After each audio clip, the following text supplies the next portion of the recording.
Hey there, Nancy here. And I just wanted to, well, one, this is my new office. I'm super excited. But I wanted to jump on and talk a little bit about something that keeps popping up. And it really just, I was just like, you know what? I think this is a theme in general, and I think we should talk about it. But it is the fact that we all have creative brains, right? As humans, I always say, we're creative individuals. But as entrepreneurs and people who are running their own business and, inventing and creating new and different things and products and helping people in new and different ways, we tend to have extremely creative brains. And there's a quote that I always think about, and that is a quote by Buddha. And he said, we have drunk monkey minds. And what that means is that, we hypothetically, right, we have a bunch of monkeys running around in our brain and they're all trying to get your attention. And so knowing this, right, we have to intentionally do things to be present, to anchor ourselves, be more aware. And I think this is just such a good message and a good thing to talk about now, especially as we go into fall and, we're kind of putting summer behind us. It's such a great time to recalibrate and keep those things in mind. So, there's three tips that I wanted to share when it comes to taming that drunk monkey mindset. Okay. And the first one is, just plain and simple. I know it sounds like easy, but easier said than done is just being present. Okay. So whenever you are present, that means you aren't, having anxiety about all these things that are coming up. You're not fearful of this thing or the other. Your brain isn't, thinking in the past.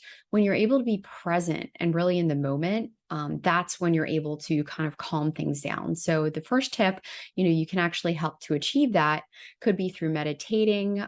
It could be actually just, bringing yourself back to that awareness. So, I have a little note on my computer, and it's really not written very well, but it says be present. And that's just reminding me that, if I start getting overwhelmed or I think about things that are coming up, just bring it back and be present.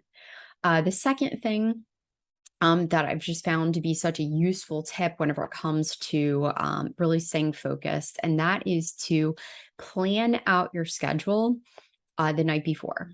Okay, so if you can see, so one thing that I love in my new office, right? I've got my board over here. It's a board that's actually helped me so much. I definitely struggle with anxiety sometimes and things like that. And that board, it actually lists out the month.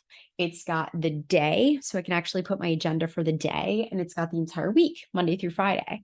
So I love that board so much because I can actually go, and the night before I can go through and write my schedule down on it and the things that I have to get accomplished, right?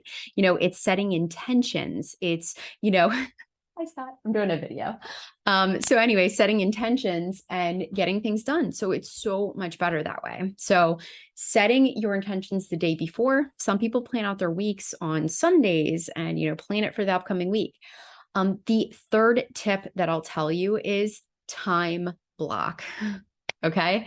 Time blocking your day can be so incredibly impactful. And, this is something that Scott has really helped me with. Here you can see, check out, he's petting Mr. Benjamin's laying down.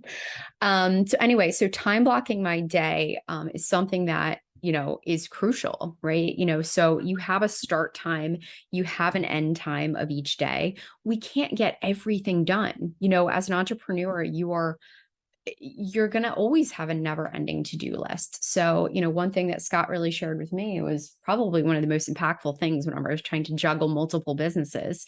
He said, time block, actually go into your schedule, block out time to get certain things done and be intentional. So that was really big. Yeah. If it's not written down, it's not going to get done. Exactly. And we always make time for what's most important to us. 100%. Yeah. And so, I said three tips, but the last, I'll share a little extra nugget is something I listened. So Marie Forleo, for those of you out there who don't know who she is, she actually wrote an amazing book. It's called Everything is Figure Outable. We actually had our mastermind peeps read that a couple months ago. And it's just such a great book. I highly recommend. But I was listening to a podcast and Marie Forleo was actually sharing some things. She's fired up about time and, working your time productively and making sure to take time for things that really matter. And one big thing that she brought up was prioritizing. So making sure you remember and you keep in mind the priorities that you're working on, right? The goal is to make those little steps each and every day to work towards those goals that we're trying to achieve. So I'm going to leave you with that. Again, I just thought it was a good time to kind of talk about that. I know there's a lot of energy, there's a lot of talk, there's a lot of things swirling around. But, I just, yeah, those are a few tips and hope they help. Have a great day.